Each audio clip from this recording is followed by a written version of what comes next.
All right, folks, this is Burning for Dallas. I'm your host, Evan Price from the On Your Left Power Rankings, and I'm here with three in spirit, two in studio of my favorite people in the sport triathlon, Benny Randall, Joshua Money Manda, and not with us today, Caleb the Kale Salad Pennington, who is probably driving back from a swim meet right now, having coached the youth of America's swim. He's got some really fast kids on that team too. They had a meet in, was it Eugene, Josh? Is that where he said he was? Yeah, around Eugene. Long drive back. Somewhere, yeah, some Springfield or Cottage Grove or something. And a Sunday evening, that's a long drive back to where we live up in Vancouver. He's probably got, a 2-hour drive, do you think, coming home from Eugene? Maybe a little more? A little more, probably. Yeah. Eugene's a cool town, though. Very, very cool town where U of O is. And where Tracktown USA is. So awesome location. Awesome. But it's going to be the three of us this week. We have about 3 weeks left to the start of the season in Dallas Little Elm. I think I got that right this time. 3 weeks, because we got this week, we had 2 more weeks of training and a taper week, basically. Yep. 2 weeks till race week. Yep. 2 weeks to race week. So 3 weeks here. So we're in very much the thick of it. I think everybody's kind of at like peak training capacity for this early season, especially for anybody going Dallas, Texas, or Dallas Oceanside, or I'm sure a few people are doing Dallas Oceanside, Texas. Maybe. I wonder if anybody's doing that this year, but Brutal. I bet one person is doing it. Ben Canute's maybe doing that. I don't know. I'm throwing that out there. I don't know if Ben announced his early race schedule, but he might be doing that combo. So yeah. So let's get into total training volumes for the week. Let's start out with Ben, going to my right here. So let's go Ben and then Josh. Yeah. Kind of a shocker of a week for me. I think I was like right around 20 hours this week, which feels like low for me coming off of like some of our recent podcasts, but weirdly felt like a heavy 20-hour week for me. But I had a full day of rest on Monday, which was super nice coming off of like, I feel like just a really, really busy weekend. But it ended up like adding up to, I've got my training peaks pulled up here. I think around like 20 swimming. So you call that about like 6 hours or so of swimming. And then about 11 hours of cycling, with main session being that long ride yesterday. And then just 4 runs this week. And I think it was about, let's see. Still got 50 some miles running.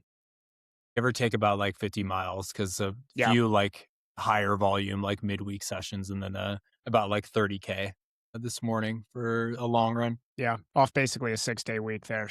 Mm-hmm. Still rolling, man. It's good when like, I was gonna say it's good when like a 50 some mile run week is a deload. That's a good sign of fitness. No, seriously. Can you see TSS on the web version of I need my phone here. Web version I'd love to see the. You can, yeah. It's on the right-hand side.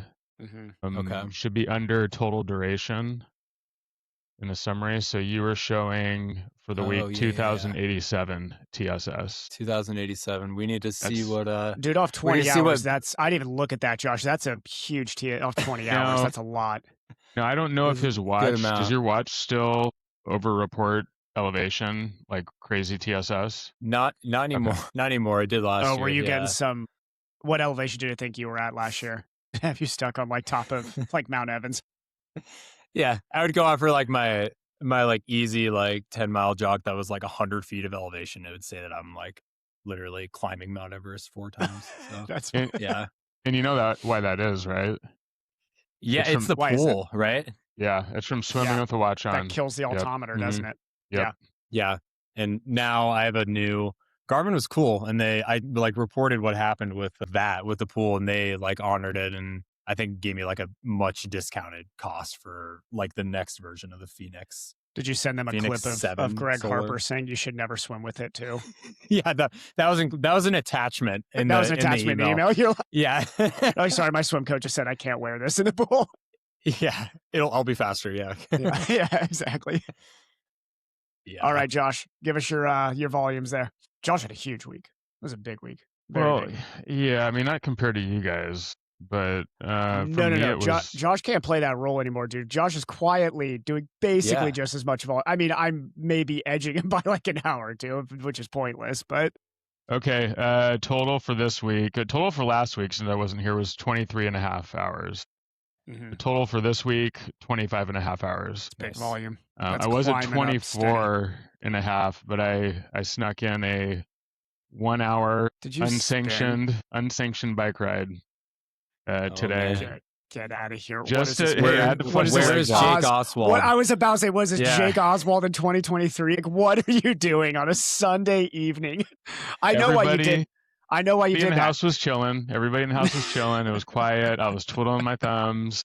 My legs felt a little stiff, and I just thought, man. And I got a notification that Evan had just started. I know that's why you got on, and Ari got on too. I got the notification. Ari was riding in Watopia too. I know. And then I dropped. I rode right past Evan and dropped him like within like 30 seconds. Wait, dude, I was watching Paris-Roubaix from like 2025. I was engrossed in that race. Yeah, that's too funny. But no, feeling good. That's probably that'll be my biggest volume week. And the next week is my birthday and we'll be out of town on the weekend. So it's kind of a little bit of an unload week. And then the week after, we'll kind of like pick it back up heading into race week. So is this going to be your 45th birthday? 44. 44. Technically my 45th birthday. For racing, right? You'll be 45th. No, if you count the day that you were born. Zero. Count the day that you're born as your birthday. So that's that true. is a birthday. That is, so you are born on that day. Yeah. True. Which makes you probably the oldest guy holding a pro card in the world, right? Yeah. Can we now look at some stats Cam Brown's for that? Gone. I want to see the stats on that because how old is Michael Weiss? I think he's the same age as me. Okay. So we're probably down to like a month or two on like who's older then. Yep. So, but yeah, any race that I'm in this year I'll be the oldest. Yeah, because now that Didi Griesbauer and Cam Brown are both retired, I think it's got to be you. And I mean, Didi was what in her 50s, wasn't she? Yeah, I think she was like 51. That's so cool. That's crazy. Great. Michael Weiss was January 17th, 1981. I don't know why that's public knowledge. I just asked Google Gemini. He's 45 then. Yeah, he's 45. So he's got you by a year. Yeah. Wow. Damn, wow. Okay. Dang. Asterix. I bet he doesn't have 2 kids though. He could have 2 kids. I don't know. Maybe. Yeah. All right, and then Josh, what was your swim volume this week after that swim this morning? Josh had a lot of swim volume, 23K. Okay, it felt like a little. Well, Josh had some huge main sets, which I'm sure we'll talk about here in a sec too. But but just quality out of those was a lot because I swam 6 times this week, and you swam 5 and still got more yards than I did just because you had some serious work in there. Yeah, not a single swim this week was a recovery type swim. Like everyone had some kind of work in it. He's swimming like it too. That's for sure.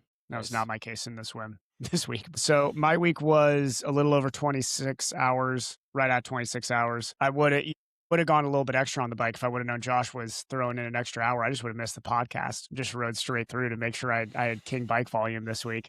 I know that's why he's hopping on. But my watch is killing me on the treadmill, which is only my fault. I just need to buy the freaking Stride thing. I hate buying something so stupid, but I know, but it's so dumb. I just hate it. But yeah, I need to get that because it's screwing with I have to like manually input my treadmill workouts now. But it was like 80K of running. So like just under 50 miles of running, 14 hours on the bike and like 21 or 22,000 yards in the pool. So that was a good week, but I'm hoping my coaches just give me 2 straight weeks like that after this because I feel like the fitness on the bike at least is starting to click back. So I like fitness and apparently I like volume there and apparently my hamstring did too. So we're almost back to baseline where it feels good, which was the most important thing this week.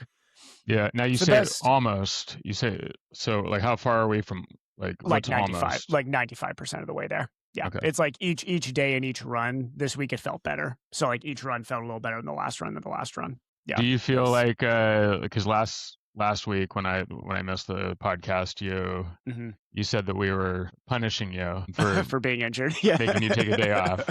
Yeah. And like, do you feel like that day off? No, it was a great coaching decision, which is why I hated it. It was the smartest coaching decision that we've made this block. Yeah, that it felt like that decision time in a block that it's like hindsight being 2020. You always look back at a block and you're like, that 2 days didn't matter and was obviously important to get back to baseline. But when you're in the thick of it, you just feel like the entire block is crumbling down. Every athlete can relate to that. Even athletes who obviously coach people. When it's happening to you, you do feel like, God, like this is just happening all over again. So Cleared up though. Do my runs through the week. It like literally started loosening up more and more. I did a really good plyometric set where I was able to do single. I'm really honed into my right leg needs to get better at single leg plyometrics. And as it's gotten better at single leg plyometrics, things like this do figure themselves out, which is good. So that's kind of been my PT bread and butter over the last year since experiencing a femoral neck issue last year. The single leg hop. It's a couple different types that I do. Actually, we have Vald plates, which measure like plyometric power, for lack of a better term, and ground contact time. So I do a double leg test, a single leg test, and then I go out into open space and I measure by yards. I do 10 bounds on each leg and we do sets of that. And then I put out hurdles and try to bound over the hurdles, which as I've gotten older, young soccer me wouldn't have even thought that was a drill. It's gotten a lot harder as I get older. And then I do 2 lateral bounding drills too. Wait, like actual hurdles, like track hurdles? I like a foot tall on each one. Oh, okay. The little Dude, soccer hurdles. If I'm single leg bounding over a high school track hurdle, like I'm quitting this sport right now. I'm going to actual hurdles. I've used it. That's like a legit like Olympic level plyometric if you're doing that. Yeah. I couldn't dream of jumping single leg over a legit track hurdle, like an actual single leg bound over it. I've seen it done, but those are like athletes do it. That's like Tyreek Hill's doing that. Yeah. Yeah.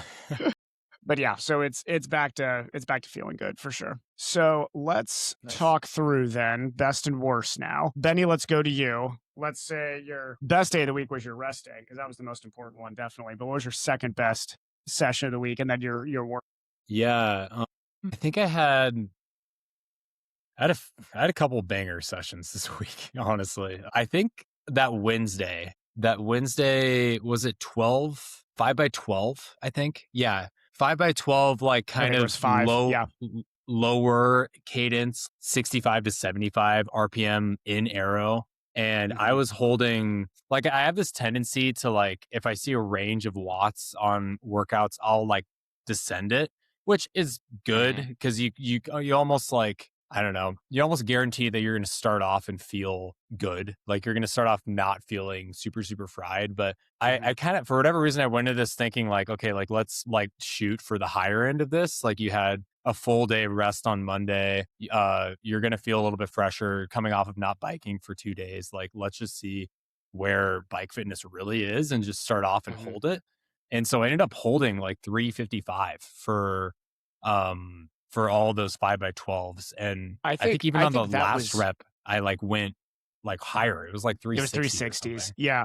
I think that for us as coaches too, that was a good sign. Some people I don't think respond to tapers very well for whatever reason. So just like certain athletes don't. Your bike, it was great to see that your bike legs responded really well so that we can deload the bike race week and keep your swim sharp probably. But like, I don't, I mean, we'll still work going into race week, but those 2 days out, you don't even need to work. Like if you just didn't bike for 2 days for whatever reason, clearly that shows your bike leg can show up after rest, which I think is a really, really good sign for races. Yeah, definitely. Up. Definitely. I was super, super pleased with that. And it's good for me as an athlete too, because I think all of us, we're all like scared most of rest. professional triathletes are scared of rest, and like you're going to have a few days off and you're like, oh, I might forget how to, I'm stale. Yeah. Forget how to bike, forget how to pedal. FTP is 30 watts less now. Yeah. Yeah. Can I say what you actually did on the last rep? What was it? Yeah, go I'm for analyzing it right now. So, I mean, because this is like, just the first workout. 4 reps were like 350, Jesus, 356, 356, 356. And then he starts the 5th rep at 360. And then he which is already outside of the range we said, right? Wasn't it? Yeah. And then about halfway through, it's up to 370. And then it continues to climb to 375, 380, 388, 390. But by the end. I got that. I didn't realize. Yeah, I just kicked it out of her. Yeah. No, for that last rep, I'm pretty sure like halfway through I got out of the bars for that one. Okay, but still, I mean, let's just say that's Oceanside. You're like climbing or whatever. Yeah, that's a tough move. That's a very tough move to follow mid-race. I don't think there are many guys following that move from the mid-pack. That's for sure. Take me through like what's going on in the mind of Benny Randall on that last rep when you're like what kind of stuff? What are you thinking about when you're pushing that hard? When do the guardrails come down completely? Yeah. Like when? I was really like, I kind of mentally was struggling on that second rep because I was thinking like, damn, like I've got like 12 minutes is a long time and 350 is like legitimate watts. I'm like like for reference, I'm pushing, that's probably like 5.2, That's 5.3 watts per kilogram. Yep. And yeah, I was kind of like struggling to lock in. And then I just remembered like wherever I was at into that set, just was like, I'm being so dumb. I've got a bottle of like 100 grams of carbs right here. And I'm acting like it's like poison and that it's my enemy. And just immediately like downed it. like pretty much all like in one. And then had 380 watt legs the last 12 minutes. Rocket legs. Yeah. Rocket legs for the last few reps. And on that last one, like I just felt like, okay, I started feeling really relaxed and actually started getting the heart rate like coming down on the like back half of the fourth one. So I was like, let's just see like where this is at, and just took it out of.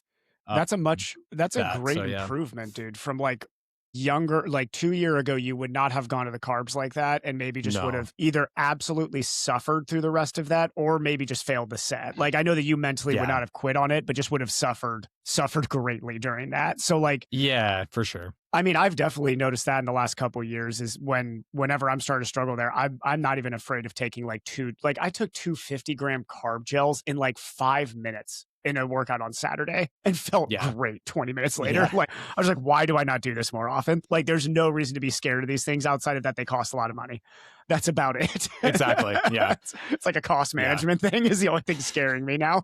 There goes $7. There goes $10. That's my thing. It was like, that's a $5 10-minute time period right there. Yeah. Okay. Yeah. So what was your toughest session of the week then? Because that bike session, I agree. That Wednesday session was the most important session. That was huge. That was good. You could definitely make the argument that Monday was the toughest because there's no exercise or anything like that. But in terms of like whatever session didn't go the best, I feel like I had a very like highs weren't too high, lows weren't too low type of week. And I didn't really have a session that didn't feel that bad. Maybe there's a swim later that Wednesday, actually. It was 8x100 best average on a 330 interval. And I think any swimmer will know, like when you hear the term best average, it's scary because you know that you're going to kind of full send every rep more or less. So, you're going to crack at some point during a best average, or at least I do. Yeah. Yeah. And I mean, carrying into that, like, 2000 plus kilojoules of work in the legs. But it ended up going like pretty well. I was holding like 105s early on and then started fading to like 106, 107 for, I think like reps 5 and 6 or something like that.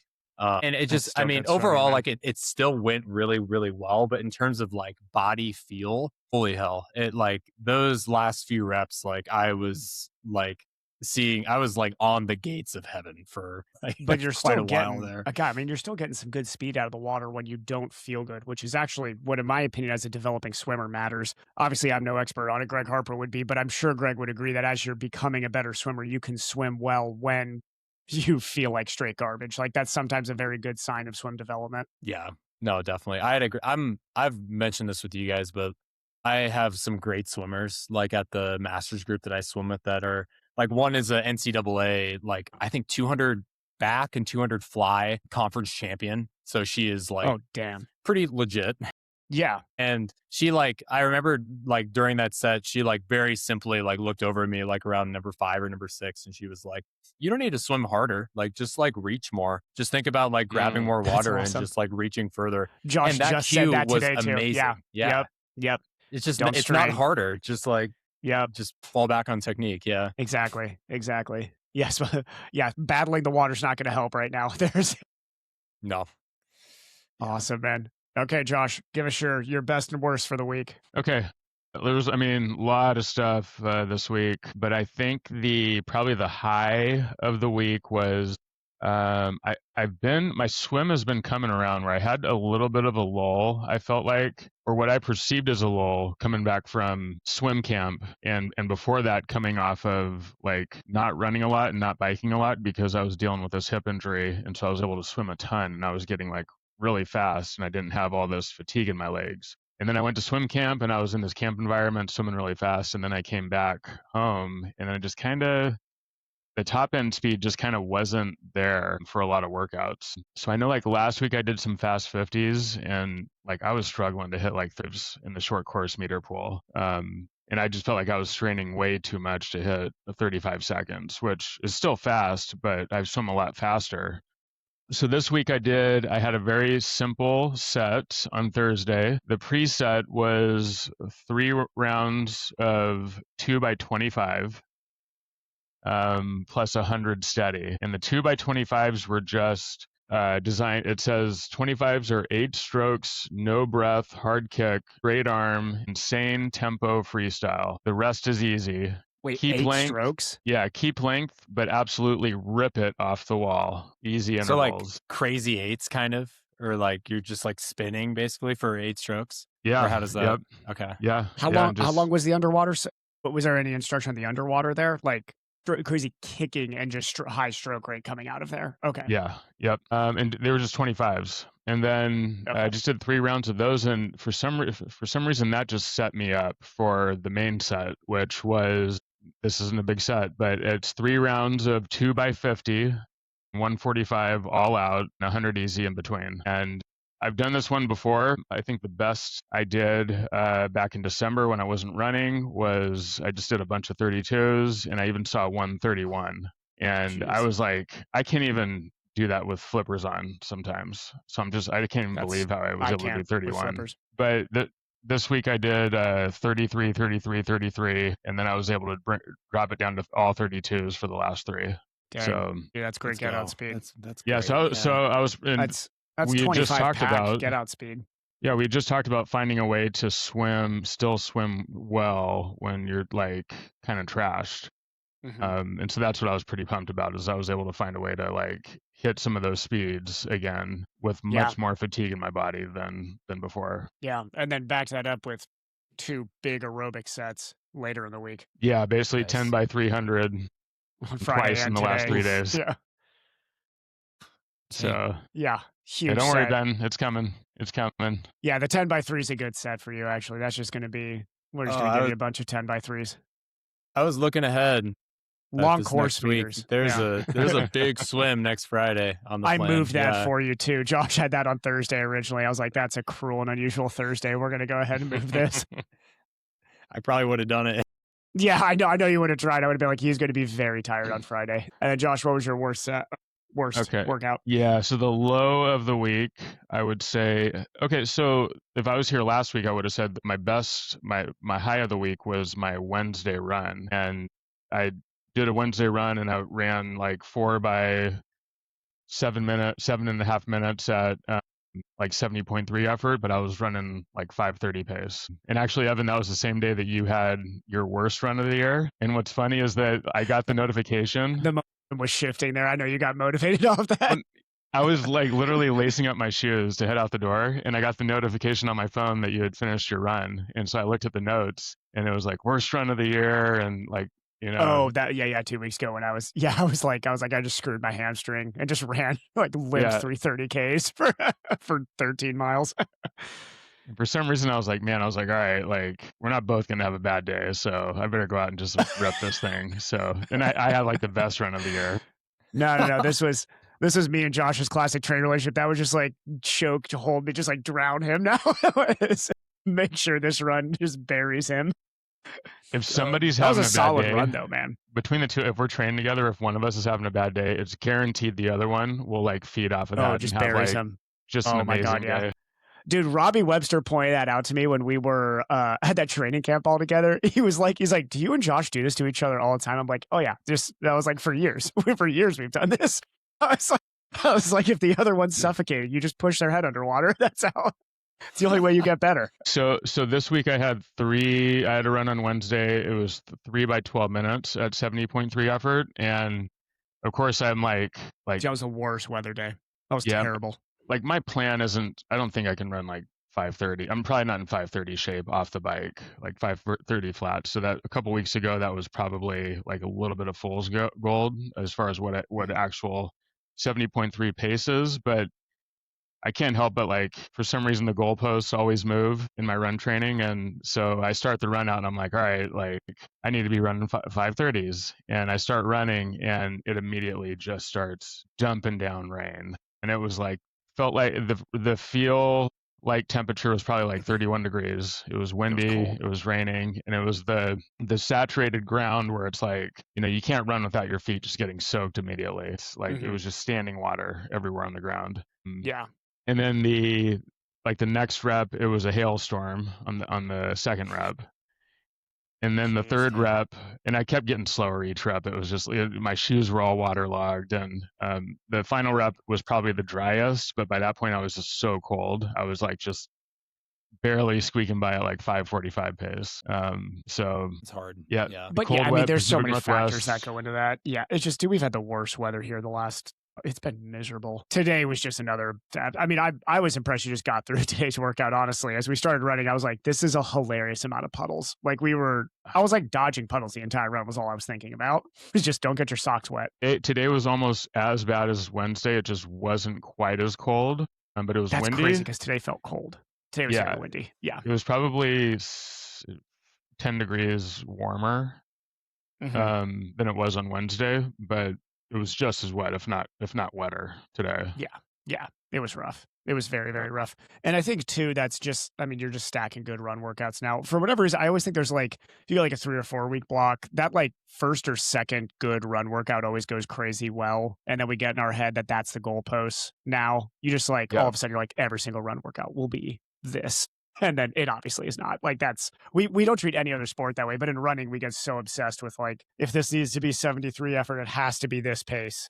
And we all know that's, 5 to 10 seconds difference is not. Well, because at the end of the day, like my slowest rep was 5:45 pace, and if that's faster my than my later PR. 90, That's a fine. new PR, but that's a new that's a PR pace for me. Like I think 116 mid is my PR, and that's like a 550, 551 pace. Yeah, like right on 5. I think you were right on 550 in Oceanside. Yeah. Yeah. So yeah, I'm just kind of stuck in this like the goalposts I keep moving the goalposts, and I got to be like happy with like maybe like a range instead of like.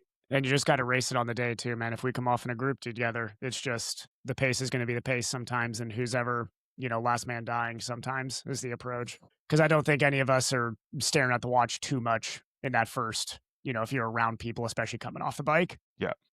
So you've got the fitness on the run, though. That's for sure. Okay.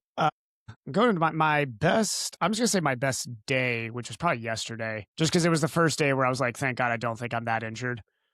Like, I, for a little bit there, was pretty worried where I'm like, I'm just going to limp into these races. Like, this is going to be bad. And I was very frustrated and very angry about that with myself, just because I'm like, you got to be kidding me. I can't believe I'm starting another season like this after going years without an injury. It was frustrating, but feeling great now. So yesterday was, God, it's like a swim compared to you guys now and Kale. I can't even talk about good swims because a good swim for me just means nothing now, basically. But it was 14, started the morning with 14 by 100. But what I did was I had Cassie swim all out 50s right in front of me as I got into the second 50 of each 100. And in my head, I was thinking, I don't have great takeout speed. So I have to get used to, and over the years, I've gotten very used to swimming in a lot of chop, like trying to swim hard into chop once you're aerobically pegged. So I sprinted the first 50 of each and then settled in with a bunch of chop in my face because we swam side by side, but she would start like 2 seconds ahead of me on the 50. So that was a good stimulus.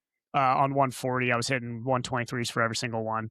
And then I did a 600 instead of a 500 just to round it out to 2K. Is the same idea. Just kidding, help yourself, good. A 1900 set's dumb. I can't do a 1900 set is so dumb. So I just, and that felt good. I didn't look at the clock before I went, but I was sighting a lot. Felt like 128, 130 pace, somewhere around there. 1900 is literally what we swim in a 70.3. How is that done? Oh, that's true. That's true. That's not dumb. That's actually the exact. That's why I wrote it that way. Well, yeah, I always in my head think 2K. You're right. It is 1900. Well, we got a bonus 100 there. So if they mismeasure the course or it's Boise where it's just like 500 yards extra long or whatever that stupid swim was, we'll be ready. So yeah. But yeah, nothing special as a swim. But for me, I know that if I'm swimming 123s, reproducible and short course meters, that's good swimming for me. Then got home, ate, got on the bike, 4 hours with 5 by 2 minutes. The watts were good to start. for me. It was like 4:05 up to like 4:30 something, I think, on the 2 minutes. The 4:30 something one felt really good. Like I was like, okay, the legs are opening up. And then easy for a little, and then into 6x8 minutes in TT, which 3:05 for me indoor power, I'm like, okay, that's fine. Like that's what I like to be pushing indoor wise. It's definitely not Ben's 12-minuters where he's pushing, God, 40, 50 watts more than I'm pushing in that. But that felt aerobically really in control. Muscularly, I was starting to get tired, but then I just slammed 100 grams of gels and basically rode the rest of the 2 hours feeling great. Just slowly let the power climb and ended like around IM feel. So it was very good next 2 hours. Shoved down a couple of more gels and then felt really like I wanted to run, which after 5 hours into a training day, like wanting to run is a weird sensation. I was like, I want to run so bad right now. And then went and ran and did a little over a 10K and just did great. Like, I mean, just, I started at just 5 minutes shaking the legs out, and that was already like 6:30, 6:45 pace, just like jogging, and then got into it. And I was supposed to do 6:30 pace, threw that out the window, and did like 5:56 or 7, really floaty, felt great. Unsanctioned. I was like, if Josh is going to throw in an extra hour on Sunday, I'm running this faster. 6:30 LT1. The disrespect here. I'm about to be a 114, man. 6:30 is not LT1, Josh. No, but I was just happy that the hamstring felt good. Like that was actually the best my hamstring felt, which was great because it was after a 4-hour, 250 normalized bike. And I was like, okay, if the hamstring can feel good coming off of that, then we're ready to roll. And I was like, got to the end of the 30 minutes that I was supposed to do, got back to the neighborhood, and I looked down, I was like still running under 6 minute pace. And that's how La Quinta felt to me, where I was just like, once I hit the 10K, I was like, the race is like starting now. And that's exactly how I felt at the end of that run, which is like the legs were still there. So that was a good sign. Definitely. Yeah. Nice. Worst session of the week then was like Friday. Before then, I just felt like I was cold all day, which I'm not sure if it's a worse session, but it was like a day. And I was like, I was like freezing cold all day for whatever reason. I think it is because, full transparency, I'm like getting a little bit too lean this block, like just a bit. It's getting we're walking the line a little bit too much. Which is a confession to Coach Josh on this podcast that I wasn't mentioning to him before, but I was getting way too lean. So I think on Friday I was like cold all day at work. Like my hands were like ice cubes, and then swim went okay, but then like the run, I just felt terrible. And I was like, we need to warm up. So I just took like a 30-minute warm shower to finally warm up, but that was rough. So I think that was just the worst feeling day. And then obviously followed by my best feeling day. So just had to eat a ton, get warm, have a good night's sleep, move on to the next day. It's crazy what food can do. I know, right? Like, almost feels like cheating. I need to get better. I need to get the problem was this. I mean, this was a very good like life management week for me, but like the clinic is getting busy, which is great. But my Achilles heel is I just struggle at eating during work days. I really, really do. And it's very hard. And I know I wish I could tell people it's like, oh, it's just on me. I could just eat during. But like, let's be honest, everybody. I've ever been to a doctor's appointment. Do you want your doctor sitting there like, how you doing today? I'm just eating some rice and chicken here real quick while we're talking. Just go and tell me how your day is going. I haven't eaten in 5 hours or like nobody would like that. So I need to get better at making really quick meal choices, which I'm getting a little better at. Like I have a lot of snacks in the car now, but yeah, it's not like the ideal job for eating well throughout the day. That's for sure. All right, guys, let's move on here from our training talks so we brought up this topic that since we're going into 2026 right now, we should probably talk about what equipment we're all using because we have a couple of new bikes in the group too. Not mine. We got Josh and Benny. Well, Benny's on a new front end. Mm-hmm. Yeah, and then Josh is on a whole new bicycle, except for the front end, right, Josh? You're still on drag to zero. Yeah. Okay, so we'll go step by step here. We'll go swim. What's everybody's wetsuit for the start of 2026 at least? Go ahead, Ben. Yeah, mine, shout out Keith Jackson.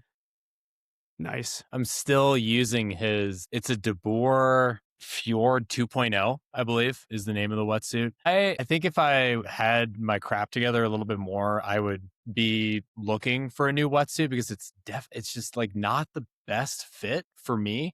I'm hoping that like I think I've like added a bit more like muscle like up here, like in my shoulders throughout like the off season. I'm hoping that makes the fit a little bit better because last year there was just a lot of like dead space in the like armpit Yeah. area, and I just could feel water getting in, which for someone who already is a weak swimmer, like that's just like a easy like tech thing to like fix. So I think that that's what I'm going to be using, but I also have the benefit of working at a multi-sport store that rents out Blue 70 suits. So I'm kind of considering seeing if I could rent out a Helix Blue 70, because I've seen, I mean, I feel like all the real Tri Squad folks swim in those, Yeah. and Yeah. they all are like really good at swimming. So That's seems true. like there's some They're a pretty correlation strong there. swim squad. Yeah. Yeah, like Mark Dubrick and Nick Chase and all those dudes. Yeah. Yeah.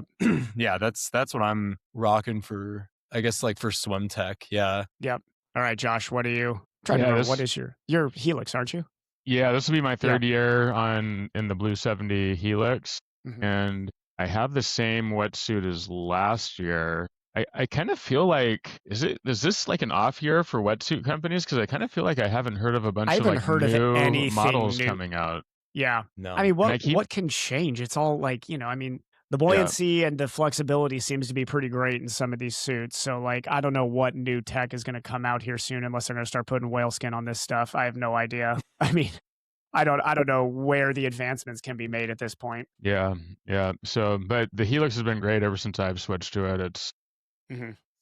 for me, it's flexible. I think it's not the most buoyant wetsuit, but it's like the most like flexible Yeah, it was like, I think it's in supposed to the be like some of the shoulders. thinnest material like through here. Yeah, and I think the it pops off Sailfish feels a lot like it. yeah, it Like comes off Sailfish and the Helix so are the easy. same. Like you don't even need to That's cut the yeah. legs on the Helix. You just yank your feet out and it just Yeah. comes right off. That's exactly how the Transition. Sailfish feels too. And it's great because that we both, well, I used to swim in Roka. I'm not sure if you used to swim in Roka. Roka was a nightmare getting those Yeah. off. They sucked. We're not sponsored by Roka, so I can say that obviously. That was the worst wetsuit to get off by far. Took forever. You could never kick it off, no matter how much glide, everything you put on your shins. I could kick the living heck out of that. It's still stuck on the ankle and you had to fish it out Sorry, every time. Roka. Prove us wrong. Send Serious, us some free wetsuits to prove that. demo Like and that can't be that hard to yeah. improve. Clip Roka. that. Like Yeah. yeah, like Helix and Sailfish definitely have it. Like you guys need to get better. Yeah. Okay. Josh, then, what size is your Helix that you wear? Medium. Medium. Okay. And Gotcha. and potentially like I almost wonder if I could fit in a small. you could probably do a small tall. Yeah, or a small tall. Like it potentially, I can pull it on pretty easily. And there's some other stuff like the Zoot, like just their Zoot P1 Racing Ultra suit. For the last few years, I've been in their small stuff, and I've always raced in the medium and everything. But I found that for like aerodynamics and hydrodynamics and all that, like the smaller you can go, the tighter you can go, the better. Yeah. Up Yeah. to a point, up until it starts I've got some small constricting your tall chest, I suits guess. you can try, Ben, too. Okay. Yep. Gotcha. Yep. Awesome. Ben, what bike are you on? Yeah, I'm on a 2025 Cervelo P series.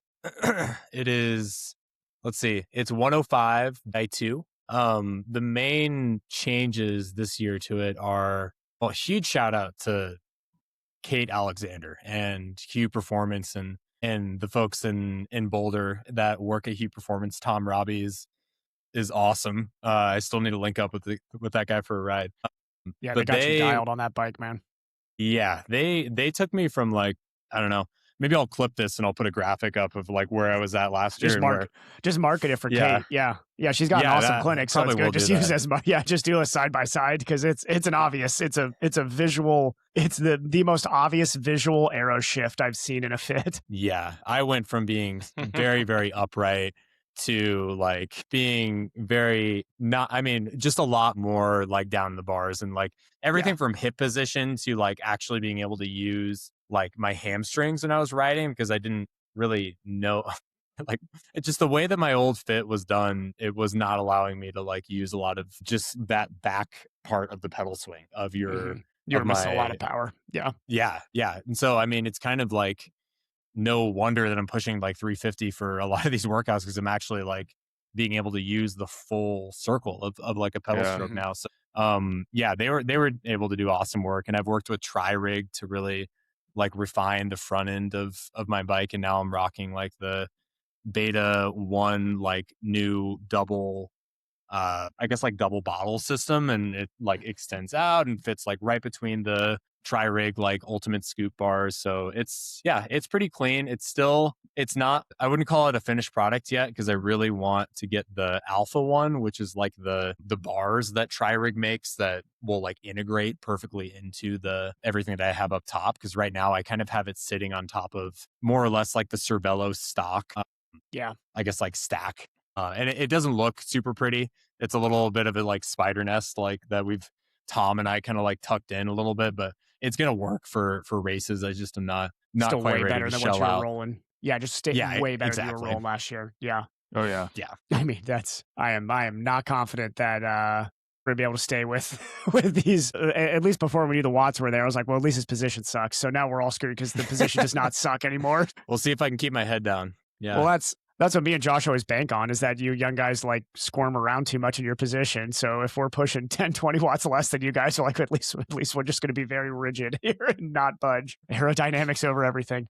Okay, Josh, what are you on your new rig? What are you riding for this season? Yeah, I finally got a new rig. I'd been on the BMC TM01, which is like I think it was like the 2000 or 2001 model I've been on since 2020 or 2021. Yeah, 2022 actually. Okay, yeah. Is when I got it. I got it used. Yeah, bike was fast for me, but it was just kind of getting kind of long in the tooth and getting kind of creaky. And I was having to take it into the shop too much. And so I reached out to Jay with the QR Pro Factory team and was able to get on the team this year. And so they hooked me up with a bike.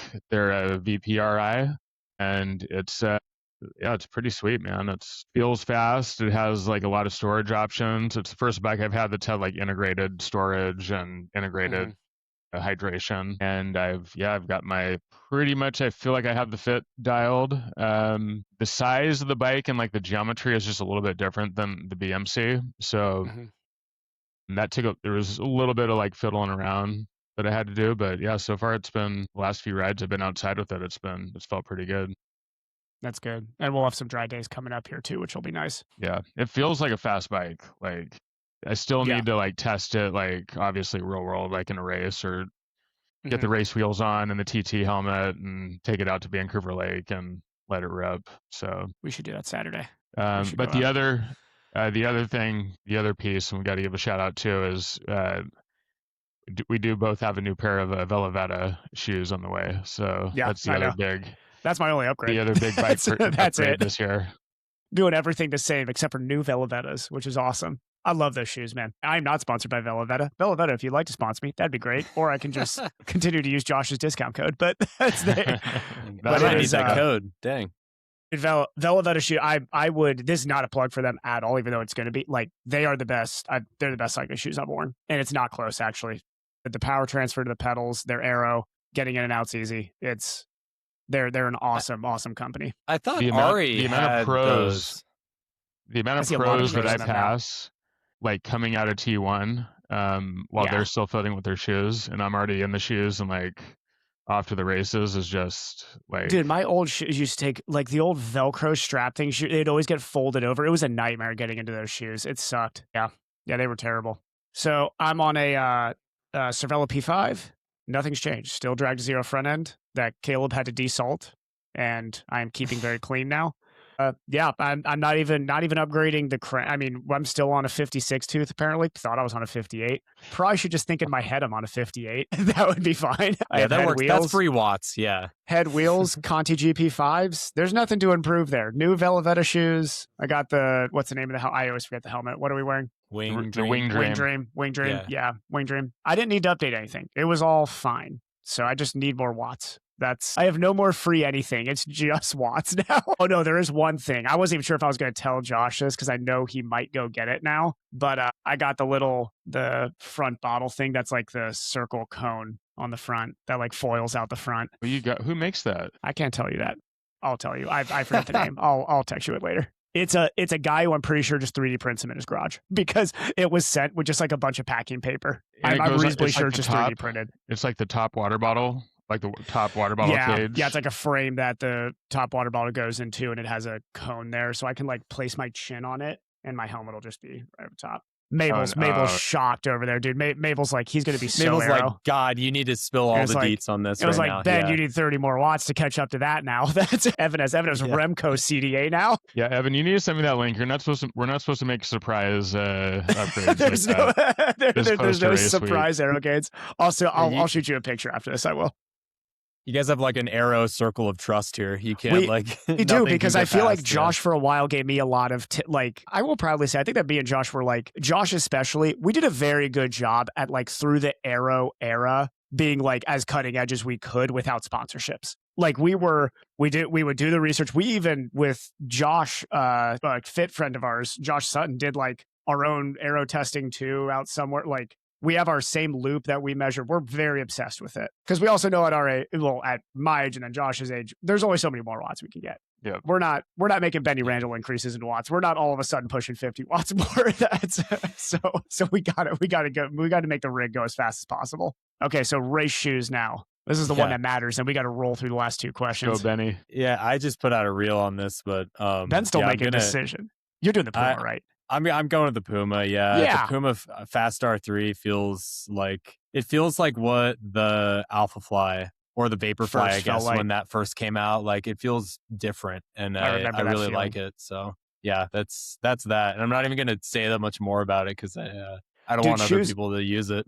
Shoes are just a feeling, in my opinion. Shoes are 100% a feeling. If you do one run in like a race pair of shoes, you're like, oh my God, this is the one. Just use it. Like, don't even question it. That's it. Just believe you're the fastest human being alive in that shoe. Just don't question it and just put them on ice and just bring them to race. That's it. There's no reason to overthink it.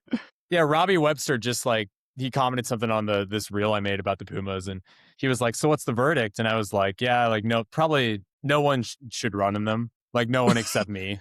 I think like Robbie, I'm the only Robbie person. Might listen to this show. Actually, he's going to be like, is he trying to 2-time me here? This is it's like I'm buying the R3s right now. Yeah. All right, Josh. What do you go? I actually do not know what Josh is going to race in. What are you going to race in? The Pumas. Same. He's doing the same. Yeah. Yeah. And actually, I guess kidding me.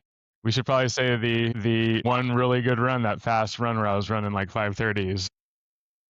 It was in the R3s. Pace was in the Pumas. My A6 aren't scared. My A6 are fine. Because my A6 are the only ones in this entire group that have negative split a half Ironman run. So I'm fully confident in my shoe. I have no worries. I'm going to buy the R3, but no, I'm on my computer right now just buying the R3. I'm fully confident in my shoe. Yeah. It's a long-standing thing. If I have like one like really good run that Evan sees me in and I have like a certain pair of shoes, like he will go out and buy them the next day. I will go and buy the shoe. I can't not go with the A6 though right now. They felt too good. I can't go against them. Yeah. Sky Tokyo or is it Ray? Tokyo. Sky Tokyo. The Ray I think would be a little bit too unstable for me actually. Like a little bit too much. The Sky Tokyo is perfect amount of stiffness that I can get out of that shoe to where I feel confident in how it moves for me. And if it could run on that La Quinta course where literally all we were doing was turning, I'm like, this thing can handle anything. So yeah. I'm confident in it. I don't know. I got these Pumas last year. You didn't like them last year. Well, I didn't get a chance to race in them for one because I thought the only race I brought them to was Boise, and then I didn't really race after that. I forgot because I remember you brought them to Boise, but but back then I remember doing some workouts with them, and like they were good, but they didn't seem that good, and they seem a lot faster to me now. But I've realized that since I've come back from my injury, I've changed my foot strike. Yeah, you're just running. And I'm much more of a forefoot and midfoot striker, whereas before I was a heel striker, especially when I was fatigued. Yeah. And like I don't think those are very fast shoes for a heel striker. Like you need to be like up on like have your feet under you to get the most out of them. I'm gonna go and get these. Being a 4-foot striker here, you're trying to sell me on these R3s. I'm not switching from my A6. I'll be the only one here in A6. I'm fine with that. Wait till I get a discount code, and then you can buy them. If you get a discount code, no, I know Ben might have a discount code, so I might just run. Okay, we'll talk after this. I'll give away my Aero cone if somebody gives me a discount on an R3. That's our. Okay, so rolling into these last two questions here. Let's go. Your do or die interval playlist, and by playlist I mean like give me like 2 songs at most, or like a very close genre because Josh is going to say a song and I'm not going to know what it is because I don't listen to Josh's music. It's intense. It's him and Ari listen to the same style of music. Progressive house, right, Josh? Is that the variety of forms of house music? Variety. Yeah. They listen variety to a of lot different of types of house music. I'm impressed with it. Okay, let's go, Josh. You go first then. What's your last like this week? Your two most important intervals on the bike. What were you listening to? I was listening to Breakbeat. Breakbeat. Okay. Yeah, What is that? which is like another kind of like dancey techno type stuff, but with a little bit of like a hip hop, like more beat hip-hop to feel. it a little bit. Yeah, Okay. It has a little bit of attitude with it, but yeah, I just find it's good for That's a little bit of intervals. If you attitude. just search YouTube breakbeat mix, there's all kinds of good stuff on there. I've listened to some of your guys' stuff before. It's not bad. Like I'll listen. It's just a little bit too intense sometimes for me. A little bit too much. But yeah, it was. So I came from when I first got into a triathlon is when like the first type of music I listened to on the bike was besides hip hop, which is what I grew up with. For some reason, the first type of dance music was the Crystal Method, and that was a group that they used to put out just absolute bangers, and you'd find was this like 2000 and or like recent? Recently like when you got back to sport, like, or well, like they put out stuff from like 96 to like 2010 is kind of like when they were around. Yes. But back in the early days of YouTube, if you would search like a Lance Armstrong like hype video of him racing and attacking people, and it would be to like a Crystal Method techno background. And I know that the was exact just like sound awesome. You're talking about. Yeah. Yeah, that's the type of music I started listening to, and the only time I listen to it is when I'm riding my bike or running, and any other time I'm listening to either hip hop or classic rock, which is what I grew up around. Yeah, I love that. Just Lance Armstrong dropping Jan Ulrich. Yeah, I'm gonna give that a go tomorrow morning on the trainer. Just like Lance Armstrong. This generation just knows Pogacar stuff. We grew up on Lance Armstrong, juiced to the gills, looking back at everybody behind him and then just laying the hammer down. That was our entire childhood of cycling with motivation. How many times have you done the look, like when like riding with like friends or something? Like, dude, when I was a kid, I used to do it in my early 20s in Cat 3-4 races. I would just do that in some Ohio road race. I was obsessed with Lance Armstrong. Like I wanted to be Lance Armstrong. My like a-hole tendencies during races comes from that man, like because he was absolutely my idol growing up. I wish people from your generation, Ben, could understand how ground shaking that Oprah interview was for us. Like that changed our world. Like it was such a wild time. Pre-social media, really. I mean, very much pre-social media. I've like gone back and watched the 30 for 30. Crazy on him, but like I can't imagine what it was like in real time. Like it was wild. Wait, seriously? Yeah, I know it was so crazy. It really was. Okay, Ben, give us your last two songs or last one song. Yeah. One of these is super predictable because I always post about it. I love Freebird. Like I even have it set so that all I've got, like I time it so that I start it around like 3 minutes and 40 seconds in because I know that a minute from there. That's awesome. If I'm on like a minute recovery interval, it'll really start getting going. Like Lord help me, I can't change, and then gets into the whole bit. Like right so when perfect. I start the interval, and then I've just got like 5 minutes to just full send. Yeah.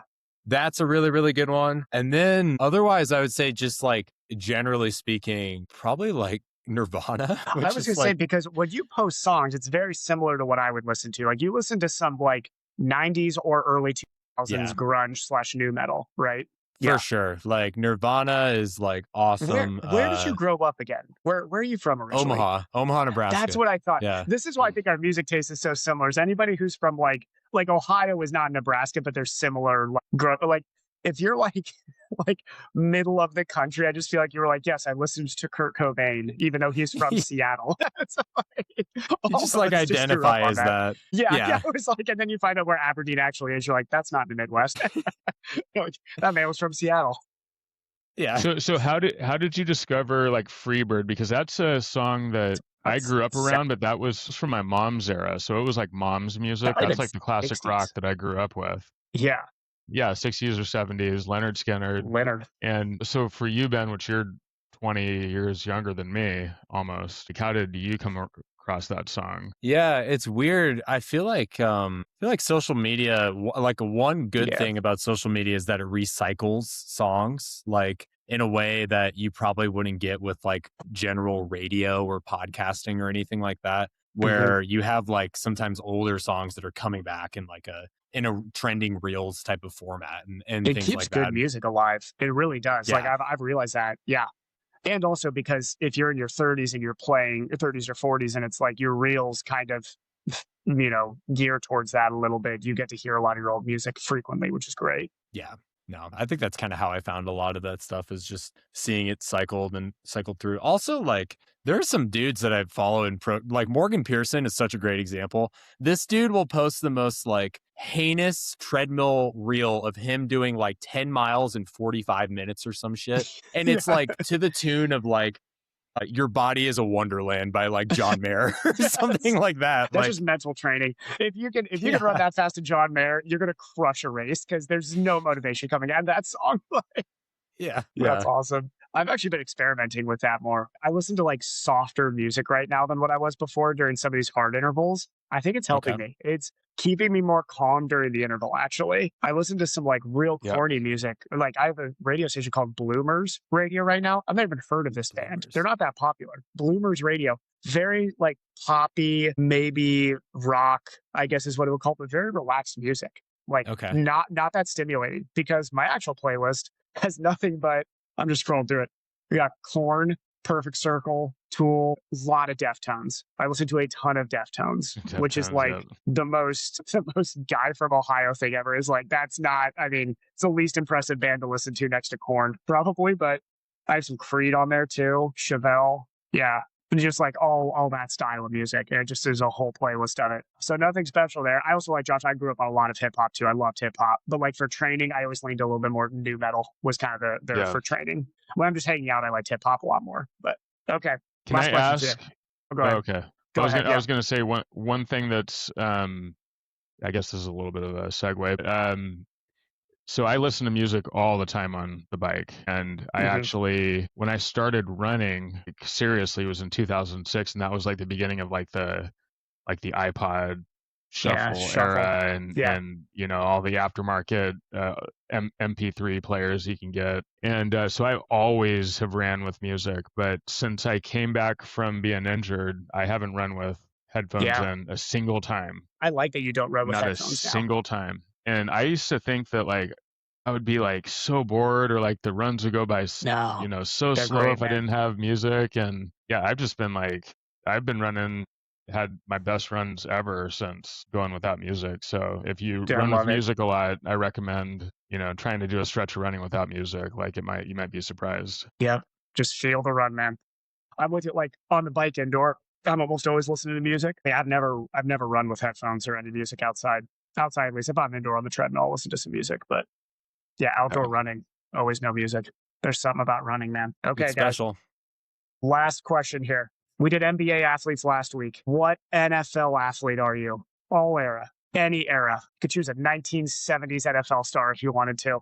If you guys don't have your athletes I'm going to go first because mine is funny because I'm a Bengals fan. And this guy's played for a lot of different teams, but it's funny from his Bengals era. I think I'm Ryan Fitzpatrick. Just a journeyman quarterback. I love it. Little better than people gave him credit for, but definitely not blowing the doors off of anything. Like he was very just serviceable. Guy put a decent career together for a lot of years. He went to Cincinnati. He was that guy who had to play for the Bengals for a time period too. So I think I'm Ryan Fitzpatrick. Are you going to grow the beard out a little bit more at some point? That's actually why I wanted to do that too, is I was thinking about like kind of giving it a Ryan Fitzpatrick. Kale, we got like 2 minutes left. Nice. Kale, just in time. Let's go. Kale, you got to give us but before you're done, we're going to go to Josh and Benny here next. But give us which NFL player are you? Should I fill in here until he? Yeah, Ben, what's your NFL player? Kale, just keep on trying to talk into it. I'm not as in tune with the NFL as I am NBA, but I've got a comp. I think I might be TJ. Oh, okay. Kill's back in. Sorry, I lost my thing, bounced off my screen. I think I might be TJ Watt, which is kind of like a super like niche reference. We're going against our thing though, because wasn't defense supposed to be swimming?